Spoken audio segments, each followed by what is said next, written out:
right, welcome everybody to Hazardous Studios Behind the Band interview. We are gathered together here with Opie Smith from the band A Fitting End. And full disclosure, I have done work for this band, but this is not a promotion for me. I'm trying to get these guys some eyes.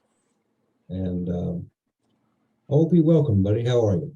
I'm doing good. How are you? I'm doing well, thank you.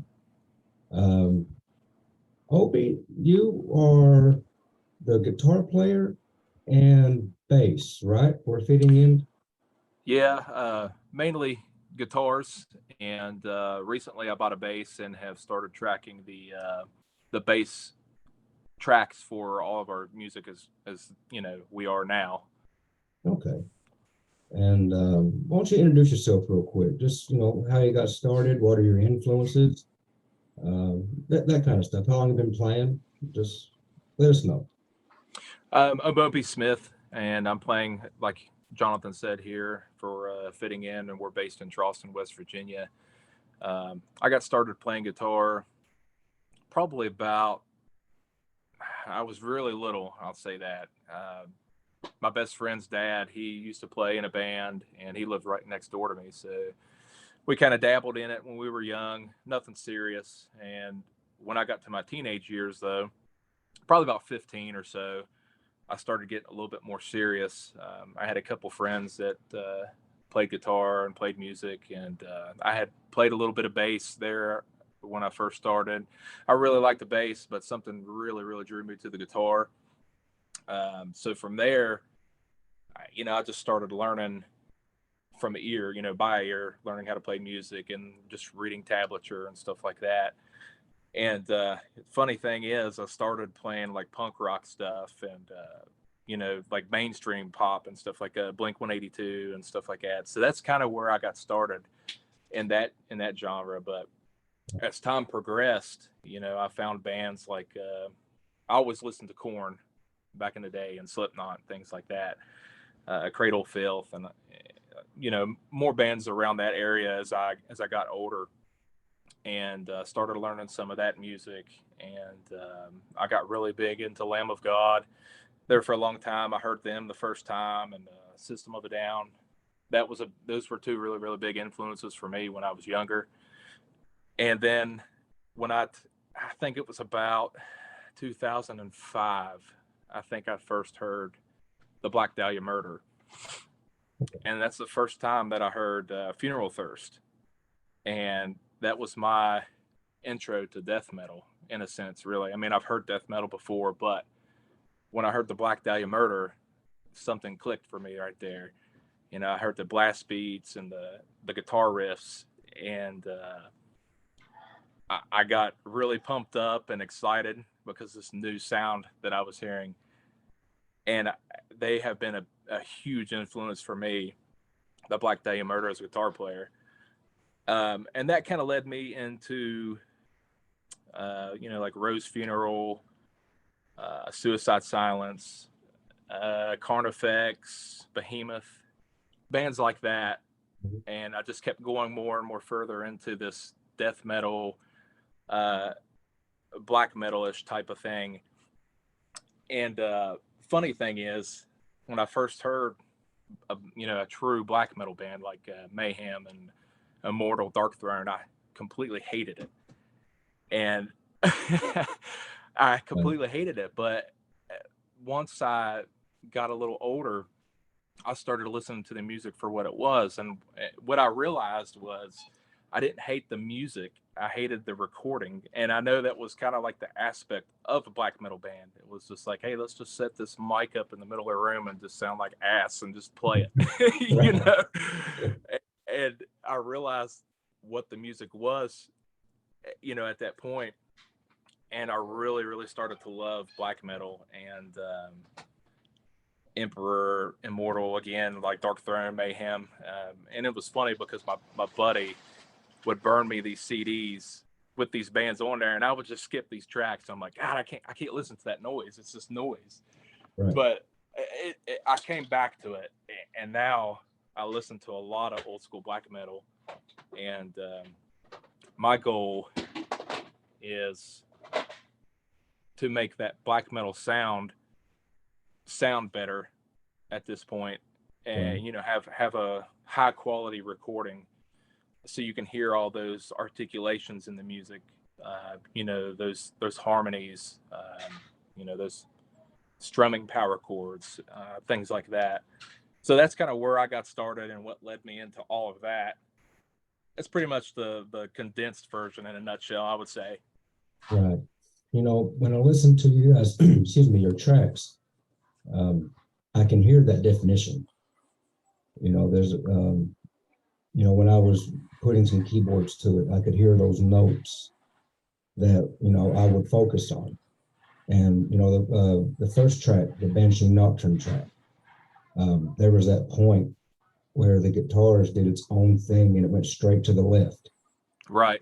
And, me making the track, I realized I'm supposed to not do anything there. And, that's something that collaboration does back and forth with people. Right. And, if I had to ask you one question, what would you actually call your genre that a fitting in plays in? I think, just my perspective on it, I think it's a blackened symphonic deathcore. Is kind of where we're at right now. Okay. Is that what you're wanting to write right now? Like, is there an evolution coming down the road that you foresee, or are you guys going to be sticking to this for a while? So I think that my playing has evolved through all these different genres of music and has picked up different things, like I said, the Black Dahlia Murder. Mhm. I want to have that articulation of those harmonies in there. And then those power chords like, Mayhem and Immortal and Dark Throne would have in there. And then, of course, and I hate to say it because I'm sure a lot of people say it nowadays, but Lorna Shore, that's the big band right now. Right. Those breakdowns, putting those complicated, spacey type, heavy hitting breakdowns in there. Just a collaboration of all these things that I have picked up as a guitar player from my years of playing. So yeah, I think I'm at the point now, in my opinion, that I'm writing the best that I ever have. And this is exactly where I want to be and continue to, kind of stay in that area. I don't want to limit myself by any means. If something comes out that sounds different or whatever, like, yeah, that's totally fine. But I want to have that core of that blackened symphonic deathcore in there for sure. So yeah, I think that this is probably where I'll stay at for the majority of our music. Okay. You were talking about not really liking that kind of music when you were younger. Yeah. Here I am. I've been doing this orchestra stuff for metal bands for years, and I still don't listen to a lot of heavy metal music, Right. of any kind. I, I enjoy making it. I enjoy the process of it. But if I had my choice to listen to something, that's still not my thing. Maybe I'll go into it like you did. There are some bands I like. You mentioned Lorna Shore. I think Will is just a fantastic vocalist for the genre, I'll say. Yeah, I agree. I've never heard a growl like that before, and it's not my favorite band, but they are definitely worth the respect they're getting. And what they did and are doing is what I see you guys doing. Just kind of what your shirt says, embrace the suck. It's that grind and grind and go. And what I was getting to was I noticed you guys are releasing like one song at a time. I personally find that to be a genius thing. Me personally, I just released this album with 18 songs on it. Yeah. Maybe I'm the moron here because what people consume is a lot less at a time now than what it used to be. Right. Used to, people wanted an entire album and you threw some filler songs in there. But now it seems like one song at a time, maybe three, or an EP, 4 tracks, five, Right. get a lot more traction. Yeah. And as of right now, you guys have done Banshee Nocturne was the first one, and you just did the Puritanical Inquisition. Right. Didn't you guys just shoot a video for that? Yeah, we started, actually. It's not completely finished, but we started the process of shooting that music video, which it's a 7-minute long song, you know. So Yeah. as you know, Yeah. it took a lot of shots the first day, which it was a pain in the butt because we were getting rained out for the majority of the day. Right. But it came together near the end. We got a lot of the shots that we needed, but we still have another day that we're going to go back and do more shots just to have everything that we need. And the music producer, Matt, I believe I'm saying it right, Napper is his last name, but he's really good at what he does. And once he got the footage that we shot the first day, it kind of gave him the foundation to go back and look at everything and say, okay, well, we need to go back and do these shots, and we still got to do these shots, but I want to add something else in there just to fill in the gaps so I can have everything set and ready to go when I'm sitting down here editing it. So he got a good foundation off of that first day, but I think we're going back on the 5th of May. I believe it's the 5th of May should be our second day and should wrap up the video shoot in its entirety. Yeah, big shout out to Matt Napier. He does fantastic work. If you haven't seen it, he did a video for the band The Human Tragedy, The Legacy of Extermination. Did a fantastic job with that one. And he just keeps getting better. So big shout out to him if he gets to see this. Because I'm a fan of his work, and I'm looking forward to what you guys. I've seen some still shots that were released for you guys, and it looks like it's going to be a fantastic video. Yeah, he definitely put the grind in for it, and we all did, in all honesty. But his ideas really collaborated with ours in a great way, and he just really had a good eye for what we wanted. We explained it to him, and we sat down and came up with a story to shoot. Not just to have like a 7-minute long, band playthrough, because with that long of a song, you have to have something to keep the audience engaged into the music as well. I mean, the music's great in my opinion, but just, for shooting a music video, you got to have something to keep the audience, like I said, captivated into that story and to listen to that full song. Well, I won't give anything away because you guys aren't releasing the track until you release the video, right? That's correct. It's been a little bit of a process with it, just because of family and life goes on and everything. But I think we're in the right direction, as you said, with kind of releasing a song here and there and keeping that traction going. Keeping people engaged with it instead of just dropping like a full album, right, and then moving on to the next thing and hoping that people are listening to 8, 10, 12 songs, for a full album. So yeah, and it's also hard, doing those full albums. It's so hard to keep momentum because it takes so long to write the album, so long to record the album, and then by the time enough people have listened to it, you might be starting on your next project. Right. You might have the wherewithal to realize I've got to do more now, because bands in particularly have a tendency to burn the candle at both ends. Yeah. And you hit it, and suddenly it just stops, and you take 2 years off. Right. And that doesn't necessarily work in modern music, the modern day. People like their releases periodically, more frequently, I should say. Right. Again, this is Hazardous Studio here with Opie Smith from the band A Fitting End. They're fantastic work. And I can say that because I've listened to it and worked on it. It wasn't my work that made it anything. But what I heard intrigued me enough to want to help. be involved. And the other members we'll have videos with, and we'll have interviews with Tyler. Is Bunting, correct? Yeah, Tyler Bunting, and of course, Leon McGregor. Yeah, I've known Leon a while, and this is actually the first time you and I have actually spoken. Um, that's not over a chat, so that's kind of cool that we work together. Yeah, yeah. And so, if you had to explain your process, your writing process, when you said, is it just kind of, I'm going to put these riffs and they sound good and we're going to throw them together? Or is there more of a method to the madness, if you want to put it that way?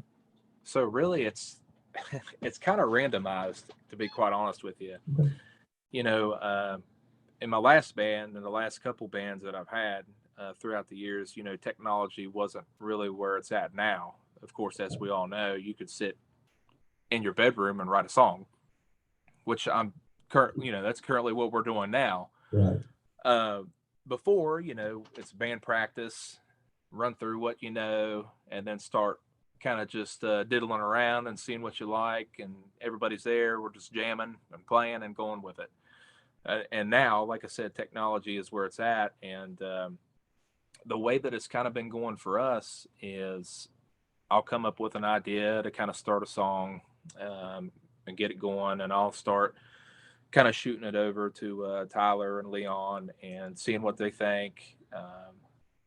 And then I'll take the base of it from there, and just keep writing here in the house on my computer, Right. and we send it back and forth through Studio One, and that's pretty much how it's working right now. We just kind of send everything back and forth and get a feel on everybody's thoughts. And Tyler, he's thrown some good ideas in for guitar stuff. Leon has actually too. He's Leon has a really really great mind as far as music goes, Mhm. and he'll put his aspects in there, and we'll all just kind of go from there with it. Yeah. One thing I know about Leon, if he has an idea, he'll tell you. Yeah, Uh, as a band, you have to have that with each other. yeah. You can't just, well, maybe, because Right, eventually you're going to get nowhere with that. right. Um, Everybody's got to be happy with it in the end. It's our product. Yeah, it's my guitar riffs. Yeah, it's Leon's vocals. Yeah, it's Tyler's drums. But at the end of the day, it's a fitting end, and right, everybody's got to be happy with it. If there's something that we're not too fond of,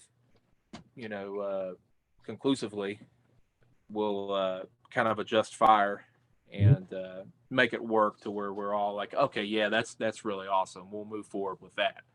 right. Excuse me. And yeah, you mentioned modern technology, and it's amazing. The downfall of this thing is everybody gets exposure now. Yeah, So you really have to wade your way through so much to get people to hear, right, you. And that's one reason I think doing the single releases is so smart, is because it gives people a chance to digest one. And by the time they're maybe moving on to something else, there's that next track. right. And as long as you keep their interests, in that moment. Um, are you guys planning on doing like releasing 4, 5, 6 songs and then putting them together as like a compilation release or a CD So or we've talked about that. Um, I think what we'll end up doing is, like a 3 to 5 track EP with, the prior releases. We'll, re-record everything, really shine everything up from each release, and go on from there. Because Tyler, he's like me. He's a perfectionist, and he's done an amazing as far as mixing and mastering, and taking everything that you've sent to us and everything that I'll send, because I'll record uh, on my computer with my Helix. So I've got my tones adjusted and set where I like them, and like leads and all that stuff. I'll track those mainly at the house and send them to him, and then he takes all that in. And of course, how mixing and mastering is, but uh, he's done a phenomenal job, just really nailing every section of tracks that we give to him, and it's just working really really well, and I'm really happy with the product that we're putting out. So yeah, I think the plan is, like I said, 3 to 5 EP with maybe some unreleased tracks. I'm not really too sure yet. It's kind of just one of those talks that we've been kind of dipping into at the moment, so it's not really set in stone at this point, but I'd say that's probably what it's going to be. Shout out to Tyler, by the way. What he does is not easy. No, I couldn't do Yeah. it. Especially when, I'm sending him stuff and he's never done orchestra tracking, and I Right. send him 30 tracks. And everything's heard well in the mix. That's impressive. And I'm looking forward to getting him and doing an interview with him, because I want to dive deep into that part of the brain, that mindset, because I have a hard time mixing my own stuff, let alone taking somebody else's and blending it with your own, because your own, you think, I want that heard the most. Right. And I can't wait to get him on here and talk with him about that. Yeah, he's really impressive. Like I said, there's no way I could do it. And to be quite honest with you, this is the first band that I myself have been tracking guitars at home and doing pre-production and stuff like that. And if it wasn't for Tyler, at this point, I probably wouldn't have a clue how to even do it. And I have to give some props to my other buddy Greg Jordan too. He's a buddy of mine that I grew up playing guitar with, and he actually has a Helix as well, and convinced me to get a Helix. So here I am with a Helix, which I absolutely love it. Right. But he has helped me a lot as well on the Helix side of everything, and got me adjusted to where I can do pre-production and actually final production tracks for guitar at home. So shout out to Greg as well, my boy. Shout out to Greg. It's always, we can't do this alone, man. I mean, I know some people can, and Zoom has let me know we're just about out of time. Yeah, I see it. I hate that, but tell you what, since we're about out of time, Opie, let's wrap this up. Where can we find a Fitting Ends music? So right now, of course, we're on Facebook, Instagram. We also have a TikTok. We have a Twitter. We haven't really used that yet, but we're all over YouTube right now. I've got a guitar playthrough of Vanishing Nocturne. I believe we're on Spotify, Apple Music, and all the major streaming platforms as well. And that's thanks to Tyler as well. He knows his way around all that and getting it released. So. Right. And I want to say one last thing, and that's big props to you for an endorsement deal. I appreciate it. That's a big deal. Do you want to give a quick minute or so still on that? Maybe you get a maybe hopefully. Absolutely. So I actually got endorsed by Solar Guitars first, and that was in my previous band. But they have kept up with me and changed everything over to a Fitting End, and it's now a Fitting End. So shout out to Solar Guitars for endorsing me. I absolutely love their products, their guitars. I will be playing those for the majority of everything. Recently, I got endorsed by a pick company called Acoustic Attack.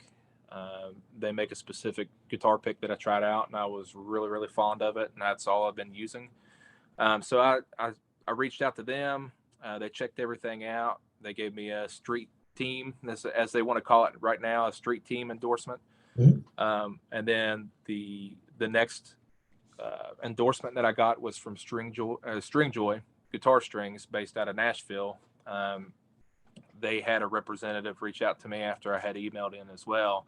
He checked out the music, and he really loved the black metal riffs, and was pretty specific on that. And they endorsed me on the spot there when I was talking with him through email. I had heard about the strings, so I gave them a try, and I really, really loved those because I had used Ernie Ball strings for a long, long time. But check their strings out. They have the ability to make like custom packs, which was really, really good for me to be able to balance out my Evertune bridge on my Solar guitar. So I got that endorsement, and I will not be looking back on the strings because I absolutely love their products as well. So Oh, shout out to Solar Guitars, Acoustic Attack, and String Joy Guitar Strings. Thanks, guys. you guys check that out. Give them a look. If you haven't checked these companies out, give them a try. You might find out you like it better than what you already have. Highly recommend each one of them. Highly recommend. All right, Opie. Again, this is Hazardous Studio. We're doing a behind the band interview. This has been Opie Smith with a fitting in, bass player, guitar player, songwriter, extraordinaire for the band. And he's not paying me for that, I promise. All right. Well, Opie, any last words you want to say, or? Yeah, I just want to thank you as well. Thanks for having me. And Absolutely. Hazardous Studio has been a great help for our music. I know you don't like to say that you added anything into it, but you really capture the atmosphere and exactly actually what I'm looking for in the background and to kind of shine and make that music really stick out to me. So thanks, JB. I really appreciate you, and I look forward to continue to working with you.